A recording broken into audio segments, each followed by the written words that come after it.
How long did you stay at Columbia?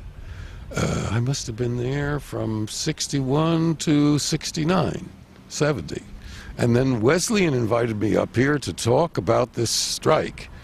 And then called off the meeting because the person I was supposed to debate chickened out. But they offered me a job, and I ended up here, for better or for worse.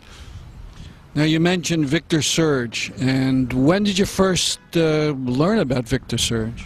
I learned about Victor Surge when I was a student at Yale College, but not in any classroom, although I was a French major. We had a socialist club there called the George Orwell Forum, and with a couple of faculty members, and we were connected up with the Socialist Party in New York City. And among the books on the reading list was George Orwell's Homage to Catalonia, where he talks about his experience in the Spanish Revolution in '36, and one of Surge's books. And so it was through the socialist movement that I heard about Victor Surge. So tell us about Victor Surge.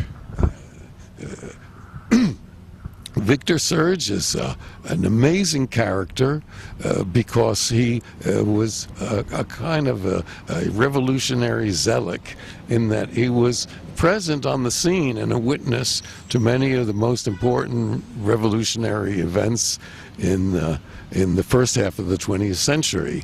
And he was a very idealistic man who, as a result of his opposition to every kind of regime, spent about 12 of his 57 years in various prisons in Spain, in France, and in Russia, where when the revolution turned sour and he raised his head in opposition, he was arrested and sent to the notorious Lubyanka prison and interrogated, but he refused to confess anything, and they finally sent him out into the wilderness in exile on the border of Asia, but he survived that, and by dint of the fact that he was very well known as a writer in Europe, and as a writer who defended the Russian Revolution and depicted it in novels and history books and so on, a little bit like John Reed, for those of you who can remember 10 Days That Shook the World and remember the movie Reds. All right, well, he was for France a little bit what Reed was for the United States. And when they imprisoned him, there were protests among teachers' unions and among writers.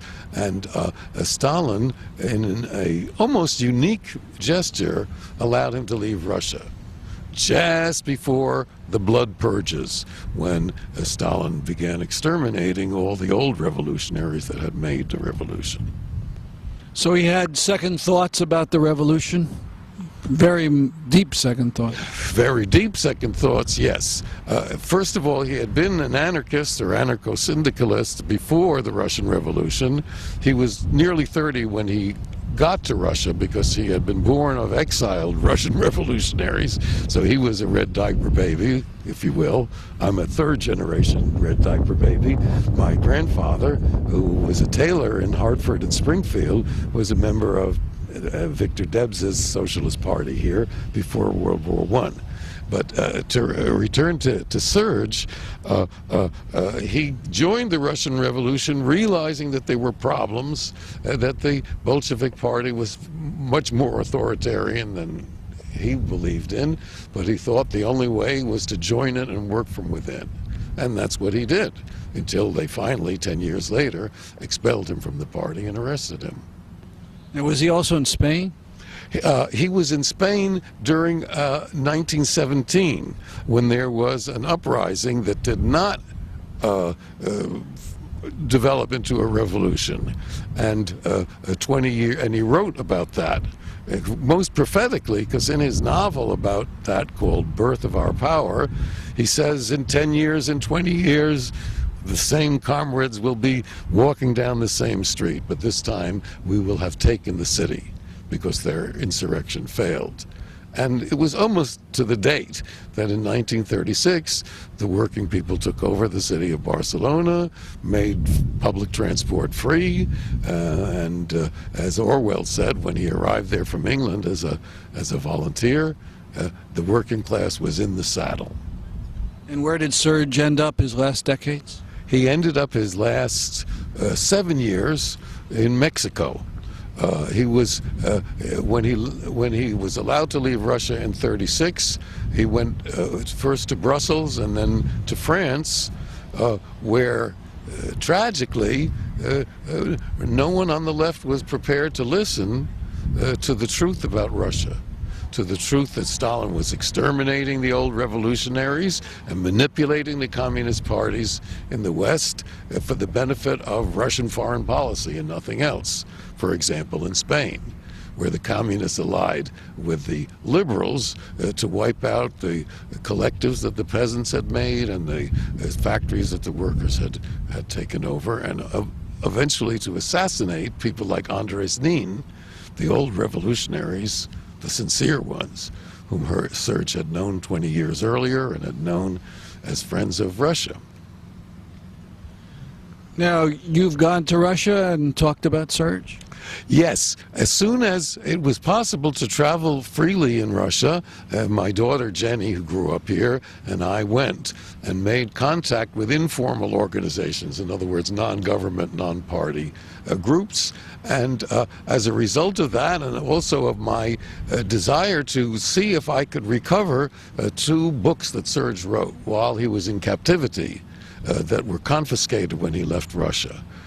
And that got me involved with a lot of Russians, and we ended up creating a Victor Serge library in Moscow, which is the only place where Russians have access to Western books on feminism, labor struggles, anti-imperialism. And this is during the Soviet Union? Well, this started in 1990, yes, during Gorbachev, and the library opened in 1997. And it's still going, although under the present climate, we're like it's backsliding. The government of Putin, who is a head of the secret police, is backsliding to the days of Stalin, and at the same time they have mafia capitalism there, so that the exploitation, they've ripped up the social safety net and so on. People there are making lots and lots of money, a few, and everybody else is very, very poor. And the latest was an attack on one of our comrades, Stanislas Markalev, who was a human rights lawyer and was involved in the case of the journalist who was murdered last year and a half ago. And he was murdered this January in broad daylight on a street in Moscow. So I've got a picture of him in my book, which we could close up if I can find it quickly enough. Well, I don't think we could do a close-up. Maybe you could send it to me. Here we go. That's Stanislas. I met him in Petersburg at the first social forum in Russia. So he was murdered in 2008. No, 3 months ago. This winter, along with a young journalist. When was the last time you were in Russia?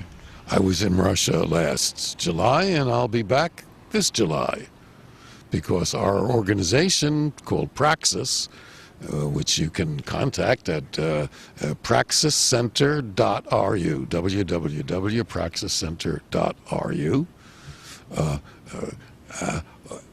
Praxis publishes in Russian the books of Victor Serge and my own books. In fact, this book is published by Praxis in Moscow and in New York.